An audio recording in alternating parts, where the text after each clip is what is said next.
वक्रतुण्डी महाकाय सूर्यकोटि समप्रभ निर्विघ्नं कुरु मे देव सर्वकार्येषु सर्वदा। राधे राधे दोस्तों, भक्ति सागर सोनिका चैनल में आप सबका स्वागत है। उम्मीद है कि आप सब कुशल सी होंगे। ठाकुर जी आप सब पर कृपा करें। और हम आपके लिए लेकर आए हैं श्रीमद् भागवत कथा, जिसकी कि पिछली कथा में हमने सुना कि किस प्रकार ध्रुव जी ने मृत्यु पर जीत हासिल की है। और अब उन्हीं के जो वंशज हैं, प्राचीन निर्भय राजा से जो बहुत बड़ी भूल हो गई है, वो भारी गलती हो गई है। ध्रुव जैसे महापुरुष के वंश में जन्म लेकर राजा भाग गया और यज्ञ पर यज्ञ करते हैं, लेकिन साथ में जीवों की बलियां भी दे रहे हैं। कहते किसी की हत्या कर कर परमात्मा खुश नहीं होता। अगर सोचे तो बलि देने से भगवान खुश होता है, तो बिल्कुल नहीं होता है।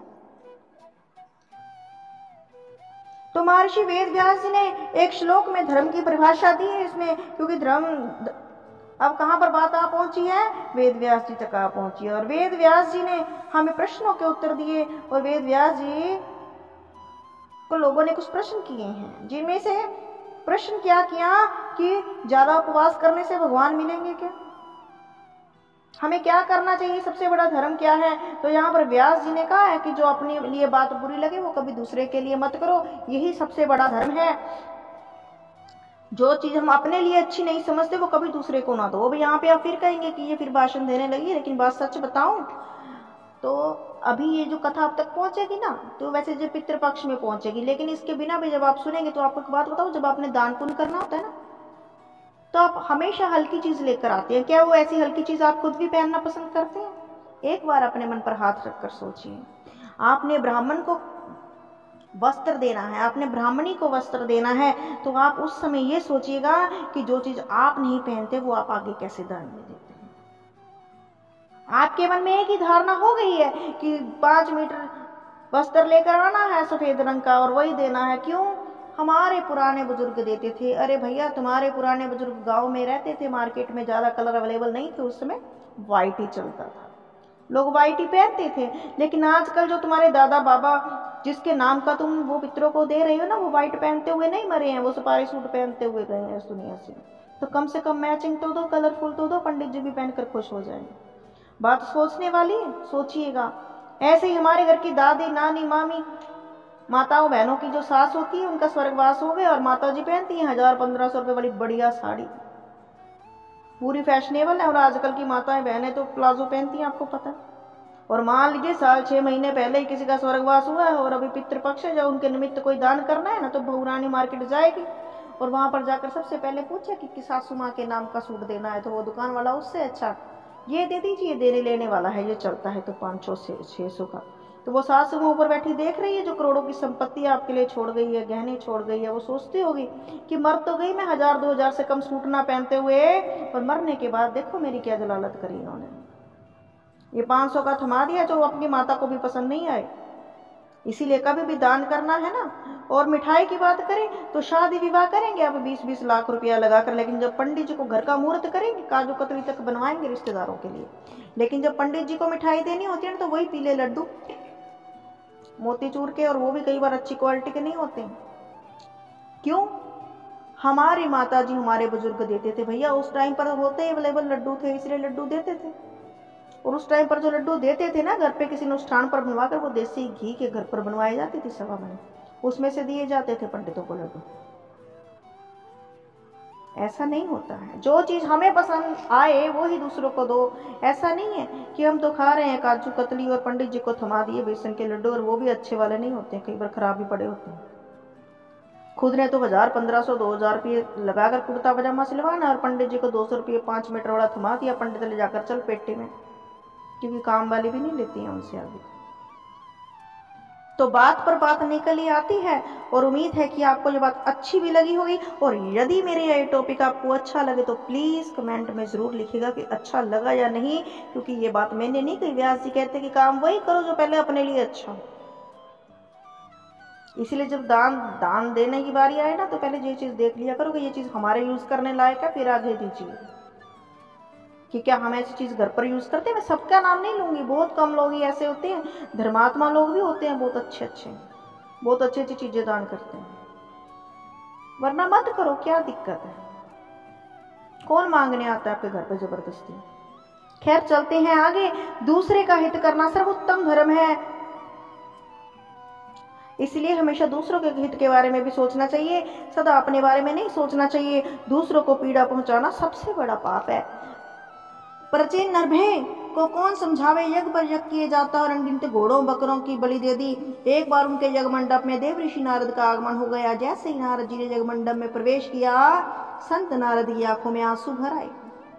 राजा ने जितने जीवों की हत्या की वो सब जीव नारद जी को दिखाई देते हैं। नारद जी देखते हैं, राजा ने चरणों में प्रणाम किया, बोले बड़ी कृपा है आज संत नारद पधारे मेरे यज्ञ मंडप में, मैं बड़ा भाग्यशाली हूँ। लेकिन नारद जी क्या सोच रहे हैं कि तू तो भाग्यशाली है, लेकिन मुझे अपने भाग्य पर अफसोस हो रहा जो मैं आया ही क्यों यहाँ पर। मैंने पापी तो जीवन में बहुत देखे, पर तुम्हारे जैसा कोई नहीं देखा। बहुत पापियों को देखा, तुम्हारे जैसा कोई नहीं देखा। राजा बोले क्या कहते हैं आप, मैंने इतने यज्ञ किए, पूरी पृथ्वी को कुशाओं से पाट दिया। यज्ञ द्वार में संपत्ति का समाज सेवा में सदुपयोग कर रहा हूँ, आप कहते हैं मैं पापी हूँ। नारद जी बोले क्या तुम्हें शांति मिली। राजा बोला नहीं। नारद जी बोले तुम देखना चाहते हो कि तुमने क्या पाप किया। आकाश में देखो। राजा ने आकाश की ओर दृष्टि डाली, हजारों बकरे हजारों घोड़े मुंह खोलकर खड़े हैं। नारद जी बोले जितने जीवों की हत्या की तुमने, ये एक एक जीव तुमसे बदला लेंगे और तुम बचकर नहीं जा सकते, क्योंकि कर्म का लेखा यही है। वेद में लिखा है पशुन आलभेत, अर्थात पशुओं का अल्भेत यज्ञ में करना चाहिए, उसके आधार पर मैंने बलि दी। नारद ने कहा राजन, अल्भेत का अर्थ मारना नहीं होता, बल्कि अल्भेत का हम छूना बोलते हैं। बकरा कहते हैं ममता को, घोड़ा कहते हैं अभिमान को। यज्ञ जब हम करें तो अपने अभिमान रूपी घोड़े का स्पर्श करें। अभिमान रूपी घोड़े का स्पर्श करके यज्ञ में आहुति दे। आज के बाद व्यर्थ में अभिमान नहीं करेंगे।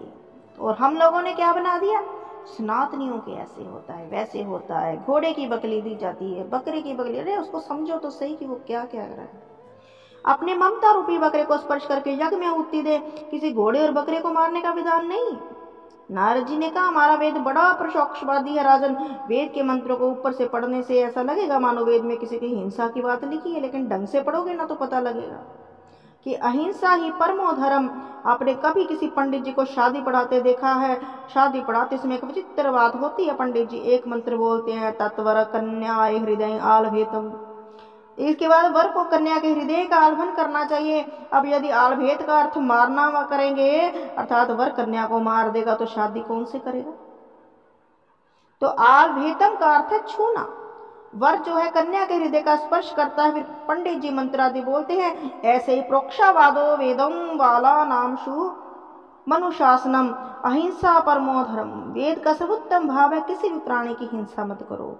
वेद में एक जगह लिखा है प्रस्थम कुमारिका मासम आन्य। किसी गुरु ने अपने शिष्य से कहा एक शेर कुमारी का मांस लेकर आओ, मैं इसे औषधि को बनाऊंगा। लेकिन कुमारी के मांस का तात्पर्य एक वृक्ष है, उसका नाम है घी कुमार, जिसको हिंदी में बोलते हैं ग्वार भाटा। और ग्वार भाटा के अंदर का जो गुद्दा है उसे संस्कृत में मांस कहा जाता है। हम लोग इससे एक दवाई बनाते हैं, उसका नाम है कुमारसर्व, जिसका अर्थ नहीं मालूम है। वो यही कहेगा कि कुमारी को मारने की बात लिख दी, लेकिन वेद में कहीं कुछ ऐसा नहीं है। वेद बड़ा अपरोक्षवादी है, ऊपर से दिखने में कुछ लगता है और अंदर से कुछ और। उसके लिए तो ज्ञान होना चाहिए, फिर ही पढ़ा जाएगा। इसीलिए हर कोई नहीं पढ़ सकता इसको। पढ़ते हैं तो पुट्ठा पढ़ते हैं। एक कथा में प्राय कहा करता हूँ, एक किसान था। किसान के पास में से 500 बीघा जमीन थी। 500 बीघा जमीन वाला व्यक्ति तो बड़ा धनाऊ होता है। एक दिन किसान के पास कुछ लोग मिलने आए। उस व्यक्ति की आदत थी कि धान में से निकलने वाला जो मांड रहता ना, गरम गरम मांड, वो किसान रोज पीता था। सभ्य समाज में पढ़े लिखे लोगों में, धनी लोगों में मांड पीना अच्छा नहीं समझते। बनावटी दुनिया हो गई है। वैसे मांड पीना स्वास्थ्य की दृष्टि से बहुत लाभप्रद होता है। उस किसान की आदत है रोज गरम गरम मांड में शक्कर डालकर पीना। एक बार बहुत से प्रियजन उससे मिलने के लिए आए। अपने मकान की बैठका में लोगों के संग बैठकर बातें कर रहा है। उसकी पत्नी ने चावल से मांड निकालकर कठौती में रखा। एक बर्तन होता है लकड़ी का, उसे कठौती कहते हैं। उस कठौती में रखकर ढक दिया मांड को। बेटा से जाकर कहा, जाओ अपने पिताजी से जाकर कहो कि धान से मांड निकाला है, कठौती में रखा है, जल्दी जाकर पी लो, नहीं तो शीतल हो जाएगा। बेटे ने जाकर पिताजी से बड़े बड़े लोगों के बीच में बैठे, अब उनके बीच में जाकर कहूंगा मांड पी लो, ठंडा हो जाएगा तो लोग समझेंगे बड़ा करीब है, मांड पीकर काम चलाता है, लेकिन कहना जरूरी है। सो वहां जाकर खड़ा हो गया और हाथ जोड़कर पिताजी से कहा, पिताजी धानपुर से मांडू आया है, कठवतिया घाट पर बैठा हुआ है, जल्दी चलकर मिल लीजिए, नहीं तो शीतलपुर को चला जाएगा। तो देखिए कितने अच्छे से कह गया बात को, लेकिन कोई इस भाव को समझ नहीं। जिसको मांड पीने की आदत है वो तुरंत समझ गया, आकर मांड पिया और बेटे से कहा, तुमने तो इतने ढंग से कहा कि कोई समझ नहीं सका। बिल्कुल वही परिस्थिति हमारे वेद की है। जीव जब तक अपने आप को समझ नहीं पाता, जीव को तब तक अपने स्वरूप की अनुभूति नहीं होती, ये भटकता रहता है। राजा की समझ में आया नहीं तो नारद जी महाराज ने एक बड़ा सुंदर उपाख्यान कहा कि श्रीमद् भागवत में इसका नाम है पुरंजन आख्यान। संत नारद जी कहते हैं कि पुरंजन नाम का राजा था। पुरंजन के सखा का नाम था अविज्ञात। ना ज्ञातम असल या अविज्ञात, जो किसी के द्वारा जाना नहीं जा सकता उसे अविज्ञात कहते हैं। एक बार प्रज्ञा जीव ने अविज्ञात सखा को साथ में ले लिया और किसी सुंदर नगर की तलाश में निकला। कोई नगर इसे पसंद नहीं आया, तब उसने हिमालय की दक्षिण दिशा में एक 9 दरवाजे वाला नगर देखा। गीता में लिखा है, न द्वारे पुरे दही। 9 दरवाजे का नगर है हमारा शरीर। शरीर में 9 द्वार होते हैं, दुकान, दुआक, दो नासा, देख, मुख, एक उपाध्याय, इंद्र आदि। इस प्रकार शरीर में 9 द्वार है। इस पुरंजन नाम के जीव ने शरीर रूपी नगर में प्रवेश किया। जैसे ही नगर के अंदर गया, एक परम सुंदरी नारी को देखा, नगर के भीतर बैठी थी। इसने पूछा, देवी आपका परिचय क्या? नारी बोली, मेरा क्या परिचय, ये तो मैं भी नहीं जानती, लेकिन मुझे अपने साथ में रखोगे तो मैं तुम्हारा सहयोग जरूर करूंगी। उसका नाम रख दिया पुरजनी। उसी नारी को हम कहते हैं बुद्धि। ये बुद्धि हमारे शरीर को स्वामिनी है, लेकिन अकेली नहीं थी। उस नारी के साथ में 10 सहेली हैं, 5 ज्ञान इंद्रियां और 5 काम इंद्रियां।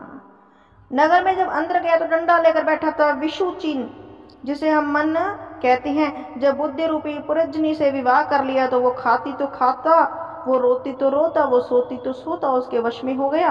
पुरजन नाम का जीव नगर में वास कर रहा है। रात्रि में नगर में रहने वाले सब लोग सो जाते हैं, पर इस नगर का प्रधान द्वार है ना, इस पर एक 5 फन का नाग बैठा रहता है और ये कभी सोता नहीं। इस 5 फन के नाग का नाम होता है पंच प्राण। प्राण, अपान, उदान, समान, व्यान। रात्रि में जब हम सो जाते हैं तो सब इंद्रियां सो जाती हैं, लेकिन ये प्राणी कभी नहीं सोते। और यदि 1 मिनट के लिए भी सो जाए ना तो फिर बेटा भी कहेगा जल्दी नीचे उतारो, दुर्गंध आ जाएगी, जल्दी से चलो। 1 मिनट भी घर में नहीं रखना चाहिए। नगर के सामने एक राजा रहता है, उस राजा का नाम है चंडवेग।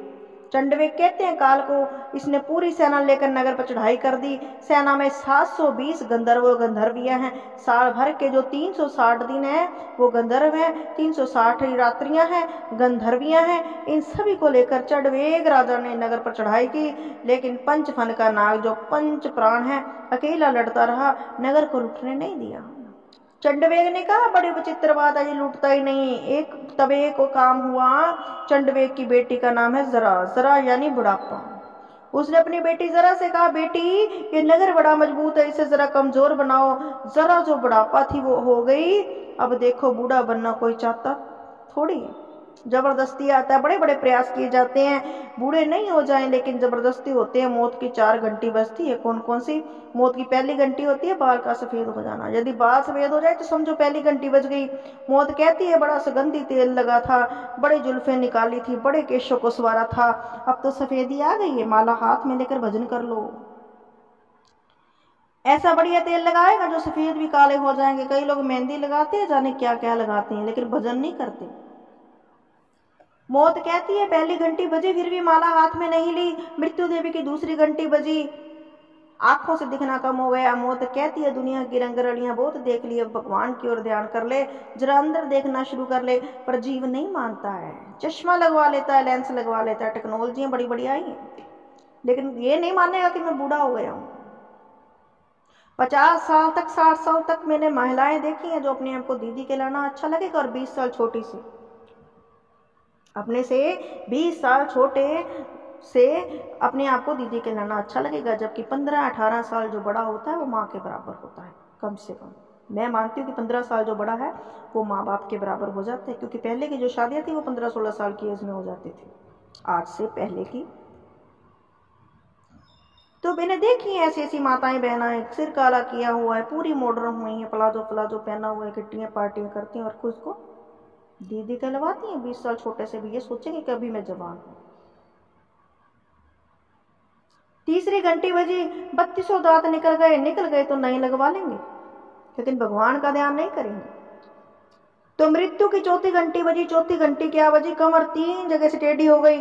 मौत कहती है, बड़ी छाती तान कर चलते थे, मैं भोगी हूँ, मैं सेठ हूँ, मैं पंडित हूँ, छाती तान कर दुनिया के सामने चलते थे। भैया अब तो कमर झुक गई, बुढ़ापा आ गया, अब तो भगवान का नाम ले लो। लेकिन चमन प्राश करना शुरू करेंगे, स्वर्ण भस्म खाएंगे, तरह तरह की मेडिसिन लेंगे कि हम जवान रहें। आया है सो जाएगा, राजा रंग फकीर, कोई सिंहासन चढ़ चला, कोई बंधा चला जंजीर। नारद जी कहते हैं ये परिस्थिति पुरजन की बनी। मृत्यु के जन्म स्त्री की याद करके मर गया, मरने के बाद में उसे स्त्री बनना पड़ा। अपने पति की मृत्यु के बाद सती होने को तैयार हुआ, तो वही अविज्ञात नाम का सखा आया, आकर उसे समझाते हुए, भला भले आदमी, ना तुम पुरज्जन हो ना तुम पुरज्जनी हो, तुम तो मेरे सखा हो। ईश्वर अंश जीव अविनाशी, चैतन्य अमल सहज सुख राशि। सो माया सब भयो गोसाई, बंदियों कीट मरकट की नाई। नारद जी कहते हैं जिस पुरज्जन की बात मैं तुमसे कर रहा हूँ, ये पुरज्जन कोई और नहीं है, तुम ही हो। परमात्मा को भूलकर संसार में पड़े हो, शरीर के लिए तुम इतने बड़े अत्याचारी हो गए, जीवों की हत्या कर रहे हो। प्रत्येक परिस्थिति में परमात्मा को याद करो। परमात्मा ने शरीर जो दिया वो केवल विषयों को भोगने को नहीं मिला, ये शरीर मिला है गोविंद का चिंतन करने के लिए, गोविंद को याद करने के लिए। इसको बेकार में गुजारोगे तो इससे बड़ी नासमझी और क्या हो सकती है। प्रत्येक परिस्थिति में गोविंद को याद करो। भजनम, जिस देश में परिवेश में रहो, राधा रमन राधा रमन राधा रमन राधा रमन कहो। नारद जी ने राजा प्रचिन को ऐसा सुंदर उपदेश दिया कि वहां से चले गए। आचार्य सुखदेव जी कहते हैं कि परीक्षित श्री मैत्रेय मुनि के मुंह से इन समस्त प्रसंगों को सुनकर विदुर जी ने परमानंद की अनुभूति हुई, और विदुर जी मैत्रेय जी को प्रणाम कर वहां से चल दिए। बोल कृष्ण भगवान की जय। श्रीमद् भागवत कथा सार चतुर्थ स्कंद समाप्तम। तो आज हमने आपको चतुर्थ स्कंद की कथा समाप्त हुई। उम्मीद है कि आपको ये कथा अच्छी लगी होगी, जिसमें हमारे 9 द्वारों वाले शारीरिक पुतले को एक नगरी बनाकर नारद जी ने बड़े अच्छे से हमें कुछ समझाने की कोशिश की है। यदि हम समझ पाए तो हमें यह भी बताया है कि हमारे धर्म में कहीं भी नहीं लिखा हुआ है कि हमने बलि देनी है। ये सब अपने समझने का तरीका है। जिन्होंने अच्छे से पढ़ लिया अपने वेदों को, तो वो मानती हैं कि हम अहिंसा के पुजारी हैं, हिंसा के नहीं। और जो इसका उलट पड़ गए, चिता और चिंता में बिंदी का फर्क है, तो उन्होंने ये मान लिया कि बलियां भी होती हैं। तो आप बलि देने में सहमत हैं या नहीं, जरूर बताइएगा, कमेंट कीजिएगा। जय श्री कृष्ण।